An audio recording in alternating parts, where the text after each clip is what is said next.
Assalomu alaykum, hurmatli yosh qatnashchilari. Do'stlar bilan markaz B1dagi Universal degan kredit mahsulot haqida gaplashamiz.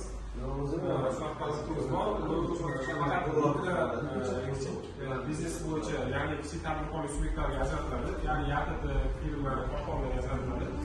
Bu kreditning maksimal summasi 5 million so'mgacha bo'ladi. Faqatgina YATT uchun maksimal summa 600 million bo'ladi. Yangi tashkil qilingan YATTda yoki firma agar firma yangi ochiladigan bo'lsa, avvalgi tekshiruvdan yangi ochilgan yo'lni balans bilan 1 milliongacha uzatamiz. Agar yuqorisidan foydalansa, unga o'sha abolida, ya'ni qarzga kelishda summa beriladi. Kechki maksimal intervali 3 million emas. 6 oy limitli period, ya'ni 2 oy davri bor. Kredit maqsadli ta'minot mavjud emas, ya'ni xohlagan ehtiyoj uchun korxonani faoliyatini rivojlantirish uchun maqsadsiz berilishi bo'ladi. Uni maqsadliga bo'lganida agar aylanma mablag' uchun olaman degan bo'lsa, ya'ni revalver tartibda olaman desa, u 8 oyda 2 marta yopib ochish tartibidan olsa bo'ladi. Boshqa hech narsa emas. Kredit foizlari kredit foizlari 1 yildan 3 yilgacha o'zgaradi. 1 yilga olaman desa 27%, 2 yilga 27-75%, 3 yilga 28% tushadi. Kredit ta'minot sifatida faqatgina mulkiy ta'minot kerak. O'sha kredit summasi 125%, ya'ni misol 100 million olgan bo'lsa 125 millionga yarim bilan ta'minlab berish kerak. Shu asosiy hisob raqamga ajratiladi. Va kredit ta'minotchiga emas, ya'ni o'zini hisob raqamini o'tkazib beriladi.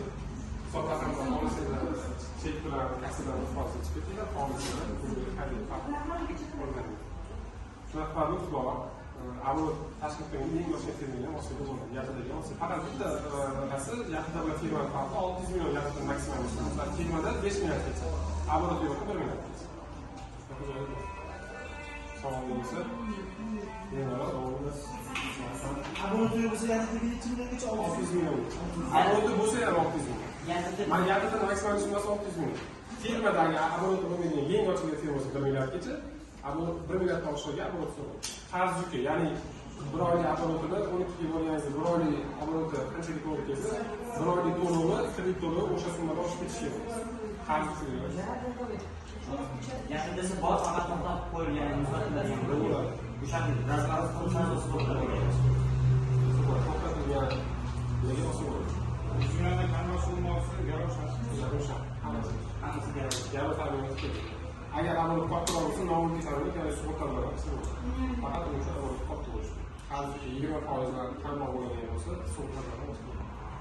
Misol uchun kredit olgan odam boshqada, mashina misol onasining nomida yoki adasining nomida. Bo'lgan bo'lsa ham boshqa.